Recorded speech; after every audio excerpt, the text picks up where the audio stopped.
अमावस्या के दिन आपको लगता है कि हमारे पूर्वजों का उद्धार नहीं हुआ, हमारे पूर्वजों का कल्याण नहीं हुआ, कहीं अधोगति में कोई चला गया है, उसका बस एक बार, रोज नहीं जरूरत है, प्रतिदिन जरूरत ही नहीं,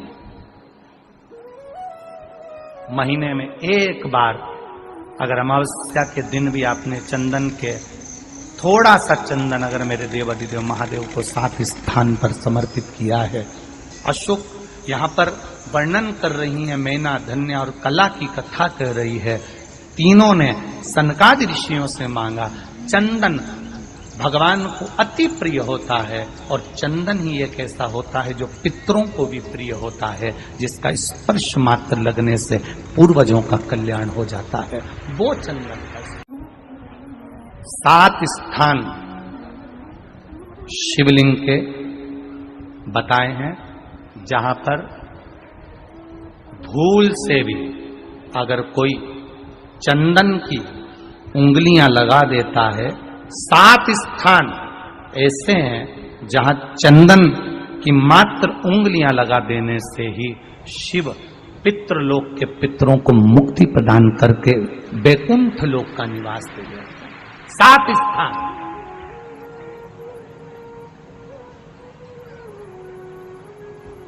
और वो 7 स्थान जो चंदन के बताए गए हैं, पहला भगवान देवाधिदेव महादेव के शिवलिंग पर चंदन का लेपन। समझ लेना जरा बहुत अच्छे से। आपको लगता है स्वप्न में कोई मुर्दे दिख रहे हैं, या कोई जल रहा है, या कोई मर रहा है, या कोई चला गया है, ऐसा भय लगता है। बच्चों को मानी भेजूंगी ऐसा हो जाएगा, पति को मानी भेजूंगी ऐसा हो जाएगा, कोई हमारे कोई गलत तो नहीं कर रहा है, आपको लगता है। 7 स्थान चंदन के बताएं महाराज। पहला शिवलिंग, दूसरा जहां गणेश जी का स्थान है, मालूम है ना सबको, जम के बोलो जरा, मालूम है ना सबको, जहां गणेश जी का स्थान है वहां अलग से गणेश जी बैठे, वहां नहीं। शिवलिंग में जलाधारी के ठीक सामने राइट में गणेश, लेफ्ट में कार्तिकेय, बीच में अशोक सुंदरी। तो पहला चंदन बाबा के शिवलिंग पर, दूसरा गणेश जी पर चंदन की उंगली, तीसरा षडानंद कार्तिकेय पर चंदन की उंगली, चौथा अशोक सुंदरी पर चंदन की उंगली, पांचवा जलाधारी पर चंदन की उंगली, छठा जो शिवलिंग का जल बह रहा है इसके ठीक विपरीत की ओर चंदन की उंगली, और 7वां चंदन नंदी के मस्तक के ऊपर जो 2 सींग लगे रहते हैं उस पर चंदन की उंगली। ये कब लगाई जाती है? या तो अमावस्या के दिन आपको लगता है कि हमारे पूर्वजों का उद्धार नहीं हुआ, हमारे पूर्वजों का कल्याण नहीं हुआ, कहीं अधोगति में कोई चला गया है, उसका बस एक बार, रोज नहीं जरूरत है, प्रतिदिन जरूरत ही नहीं, महीने में एक बार अगर अमावस्या के दिन भी आपने चंदन के थोड़ा सा चंदन अगर मेरे देवाधिदेव महादेव को 7 स्थान पर समर्पित किया है। अशोक यहाँ पर वर्णन कर रही है, मैना, धन्य और कला की कथा कर रही है। तीनों ने सनकादि ऋषियों से मांगा। चंदन भगवान को अति प्रिय होता है और चंदन ही एक ऐसा होता है जो पितरों को भी प्रिय होता है, जिसका स्पर्श मात्र लगने से पूर्वजों का कल्याण हो जाता है। वो चंदन का। आपके घर में पितृदोष है, आपको ऐसा महसूस होता है, आपको लगता है, तो किसी भी नवरात्रि के पहले जो अमावस्या पड़ती है, मान लो अपन अमावस्या पड़ी, आप एक अंदाजा लगाइए, तो जिस दिन अमावस्या रहे उस दिन चावल की कटोरी में एक कपूर का टुकड़ा रख दीजिए महाराज, छोटा सा, और कपूर का टुकड़ा रखकर उस कपूर को दरवाजे के बाहर कटोरी में ही, चावल रखी हुई कटोरी में ही उसको पितरों का स्मरण कर कर जला दीजिए। और जलाने के बाद उस चावल को कहीं भी किसी भी वृक्ष की छांव में पक्षियों के लिए डाल दीजिए। शिव महापुराण की कथा कहती है, अगर मान लो पितृ आपको कष्ट दे रहे हैं, पितृ आपको तकलीफ दे रहे हैं, कोई काम नहीं होने दे रहे हैं, या कहीं आपको ऐसा लगता है कि पितरों का दोष है, तो वो पितृदोष देवी, अब ये जो आप करेंगे ये कब कर रहे हैं? अमावस्या के दिन आप उसको रख रहे हैं। अमावस्या के दिन उसको रखकर रात भर आपने रखा कपूर के साथ में, सुबह एक जितने आस्था चैनल पर कथा सुन रहे हो, जितने फेसबुक और यूट्यूब पर सुन रहे हो, बहुत सावधानी से सुनना। अमावस्या के दिन प्रदोष काल में, प्रदोष के समय पर, प्रदोष काल में शाम के समय पर जाकर किसी भी नदी, तालाब, बावड़ी, कुआं, कहीं ना कहीं जो आपके पास में हो, वहां पर एक घी का दिया, बत्ती का मुंह दक्षिण की ओर कर अवश्य जला कर जाना। सारे पितृदोष समाप्त हो जाएगा, सारा पितृदोष समाप्त। अमावस्या के दिन किसी भी जलाशय के पास में, नदी, तालाब, बावड़ी, कुआं, जो आपके शहर में, आपके गांव में, आपके नगर में हो, वहां जाकर लगा।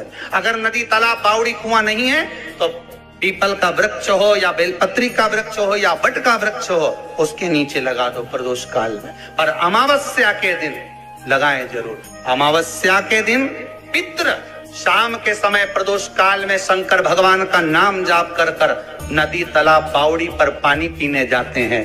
वहां से जल का आचमन कर कर पितृ अपने लोक को चले जाते हैं प्रदोष काल के समय पर। इसलिए प्रदोष काल में जलाशय के पास में, बावड़ी, कुआं, नदी, तालाब के किनारे पर दिया लगाया जाता है दक्षिण की ओर मुख कर कर बत्ती का। तो पितृ आशीर्वाद देते हुए जाते हैं कि फलो फूलो, आगे बढ़ो, उन्नति करो, तरक्की करो। ये पितरों का आशीर्वाद रहता है, पितरों का वर रहता है। आप देंगे, कुछ करा ना करा, फिर अमावस्या के दिन दिया दक्षिण की ओर बाती का मुख कर कर कि गाय जब अपने बछड़े को दूध पिलाए और बछड़े के मुख पर जो फेन आए, उस फेन को अमावस्या के दिन चम्मच में लेकर, जो बच्चा चिड़चिड़ करता हो या पढ़ाई में मन नहीं लगता हो या दिमाग थोड़ा सा कमजोर हो, डॉक्टर के इसका विवेक काम नहीं कर रहा, बुद्धि काम नहीं कर रही है, उस बच्चे को 2 या 3 अमावस्या गाय जब बछड़े को दूध पिलाए, बछड़े के मुंह पर जो फेन आता है वो फेन उस बच्चे को पिला दिया जाए तो बच्चा विद्वान होता है, उसका विवेक काम करना प्रबल हो जाता है। जिसके शरीर पर सफेद दाग पड़ गए हो, चर्म रोग हो गया हो, चमड़ी सफेद पड़ गई हो, गाय जब अपने बछड़े को दूध पिलाए, उस बछड़े का मुख में जो फेन आए उसको निकाल लीजिए। शरीर में जहां जहां पर सफेद दाग पड़ गए हो, चमड़ी सफेद हो गई हो, उस जगह पर लगा लीजिए। कम से कम आधा घंटा बैठ जाइए और बैठने के बाद में, उसके बाद में फिर स्नान कर लीजिए। उस फेन का प्रयोग कर कर देखिए, चमड़ी अपने असली रंग में आना प्रारंभ हो जाती है। जहां पर पति और पत्नी के संबंध बेकार हो जाते हैं, विवाद हो जाता है, अदालत में बात पहुंच जाती है, परिवार वालों पर दहेज का केस चालू हो जाता है, कहीं ना कहीं किसी ना किसी रूप में कार्रवाई चालू हो जाती है, पति पत्नी में वापिस प्रेम को बढ़ाया जाए। उस प्रेम को बढ़ाने के लिए शंकर भगवान का कनेर के पुष्प की माला, काय के पुष्प की, कनेर का वो पीला जो फूल होता है, आप टीवी पर दर्शन कर रहे होंगे, कनेर के पुष्प की माला जो ऊपर जलाधारी लगी है, जिस जलाधारी में से बूंद बूंद पानी गिरता है, ये शंकर भगवान की 5 बेटियों का स्थान है। कौन कौन सी बेटी नाम ले? जया, विषहरा, श्यामली बारी, तौतली और 5वें नंबर की देव। ये शिव जी की 5 लड़की है जो पानी बूंद बूंद नीचे गिरा रही है।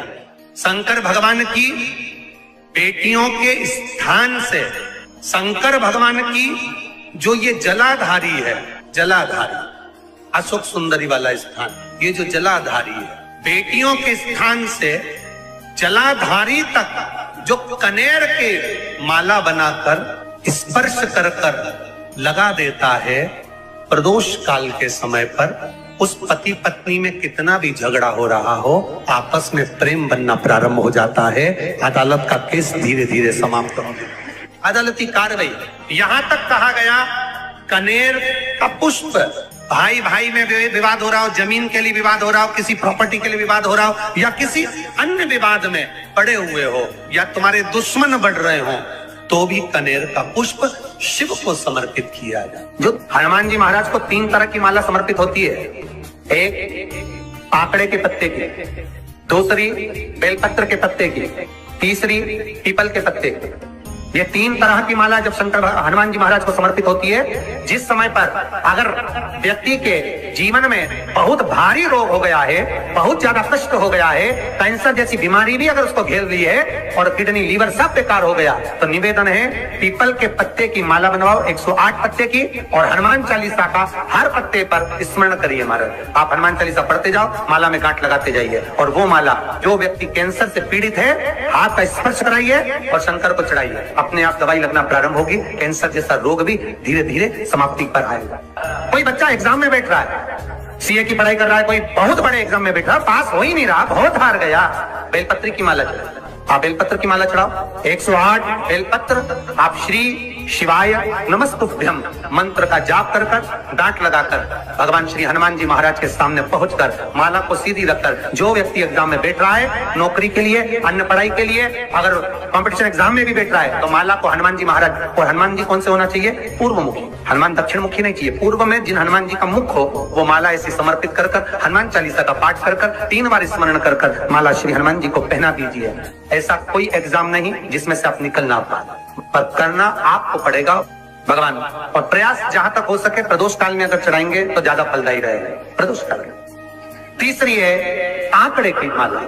महाराज, आंकड़े के पत्ते की जो माला होती है, ये माला कार्य की सिद्धि के लिए होती है। इसमें एक एक आंकड़े के पत्ते पर सीताराम लिखा जाता है, मात्र एक पत्ता ऐसा होता है जिस पत्ते पर सीताराम नहीं लिखा जाता। 108 पत्ते में से एक पत्ता, बस उस पत्ते को हथेली में रखकर उल्टा हाथ आपको रखना है और अपनी कामना कर कर उस पत्ते को बांध देना है। ये जरूरी नहीं है कि 25 के बाद बांधो, 50 के बाद बांधो या 100 के बाद बांधो, आपकी मर्जी पड़े। उस खाली पत्ते को कहीं पर भी बांध दी और उस माला को अपनी कामना कर कर श्री हनुमान जी महाराज को समर्पित कर दीजिए महाराज। इसके लिए कोई तिथि, कोई दिन, कोई बार निश्चित नहीं है। बस ये माला जब हनुमान जी को चढ़ जाए तब एक घी का और एक तेल का दिया हनुमान जी के सम्मुख में लंबी बाती का लगा देना महाराज, एक घी का एक तेल, और अपनी कामना कर कर आप आ जाइए। आपकी वो कामना 2.5 महीना या 3 महीना इससे ज्यादा नहीं जाएगा, वो कामना बाबा पूरी करेगा, क्योंकि शिव और हनुमान ये सब एक ही स्वरूप है। अगर आपको रात्रि में नींद नहीं आ रही है,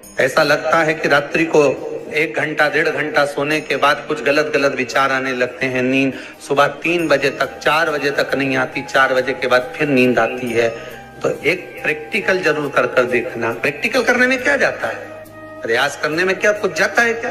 प्रैक्टिकल कर कर देखना कि कहीं सीओर वाला महाराज झूठ तो नहीं बोल रहा, तो प्रैक्टिकल करने में कुछ नहीं जाए। 1 लोटा पानी लो, उसमें थोड़ा सा कच्चा दूध डाल लीजिए, बेलपत्री का पेड़ या पीपल का पेड़ या बट का पेड़, इन पेड़ के नीचे ले जाकर उस दूध को दोपहर में सुबह 10 बजे से लेकर 12 बजे के बीच में ले जाकर चढ़ा दीजिए। रात्रि को फिर ना आपको प्यास लगेगी, ना भूख लगेगी, नींद एक बार लगी तो सुबह ही खुलेगी।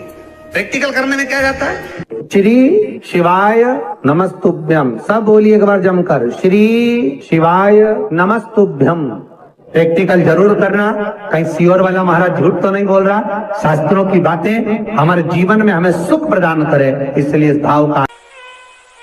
कावड़ियों को 2 चीज का स्मरण हमेशा रखना चाहिए कि जब जल भरने के लिए कावड़िया घर से जाए, आप लोग भी अगर कोई 16 अगस्त को सीहोर आए, हम आपसे भी कहेंगे कावड़िया जब जल भरने के लिए जाए तो 2 चीजों का स्मरण होना चाहिए। एक, अपने घर से निकलते समय दरवाजे के बाहर 2 स्वस्तिक बनाकर अवश्य आए, 2 स्वस्तिक बनाकर अवश्य आए। कावड़ियों का नियम होना चाहिए, घर से जब निकले 2 स्वस्तिक दरवाजे पर बनाकर आना चाहिए। जिस समय आप कावड़ का जल चढ़ाकर वापिस घर की ओर जाएं, तो वो 2 स्वस्तिक जो तुमने बनाए हैं उस पर कावड़ का जल छींटना अवश्य चाहिए। उस घर से लक्ष्मी कभी समाप्त नहीं होती, उसमें भरी रहती है। कावड़ियों का स्मरण में आना चाहिए। जब जल भरने जाओ, तुम्हारे दरवाजे पर स्वस्तिक बना होना चाहिए।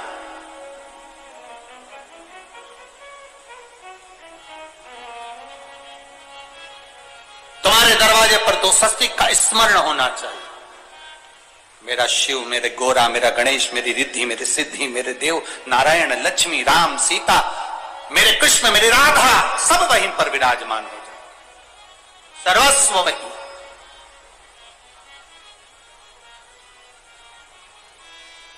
कावड़ियों को स्मरण होना चाहिए और कावड़ियों को इस बात का भी स्मरण रखना चाहिए कि अपनी कावड़ यात्रा, जैसे सीहोर में तो 10-11 किलोमीटर की है, सीहोर सीवन नदी से जल भरा और 11 किलोमीटर दूर बाबा कुबेर भंडारी को चढ़ाया।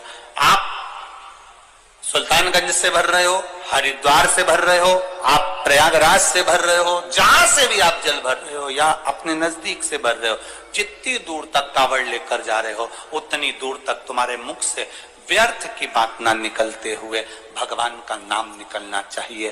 बोल बम का नारा है, बोल बम बोल बम बोल बम बोल बम।